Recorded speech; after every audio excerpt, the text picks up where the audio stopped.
বাটপাড়ির একটা লিমিট থাকা দরকার। আমাদের দেশের কিছু বোকা ব্যবসায়ীরা কাস্টমার ঠকিয়ে আসতেছে দিনের পর দিন।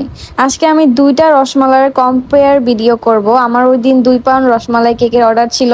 তো আমি আমার হাজব্যান্ডকে রসমালাই আনতে বলি, তো ওই টাইমে আমি যেখান থেকে সবসময় রসমালাই কিনি তাদের দোকানটা বন্ধ ছিল, বিক্রমপুর মিষ্টান্ন ভান্ডার থেকে।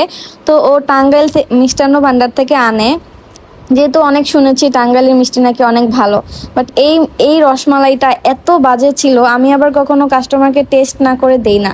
আমি নিজে একবার টেস্ট করে তো মানে আমার মুখটা পুরো নষ্ট হয়ে গেছে। মনে হইতেছিল যে শুধু সাদা সাদা মিষ্টির মধ্যে মনে করেন একটু চিনি শিরা দিয়ে এই কালারটা করছে, জাস্ট এটা, আর কোনো টেস্ট নেই রসমালাইয়ের।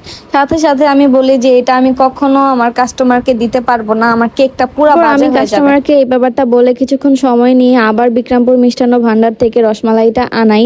আমি একটা কথা তাদেরকে বলবো, আপনারা 2-1 টাকা লাভের জন্য কাস্টমারকে ঠকাচ্ছেন, বাট আপনি নিজেই কিন্তু ঠকতেছেন, কারণ সেই কাস্টমারটা আপনার কাছে দ্বিতীয়বার কখনো আসবে না।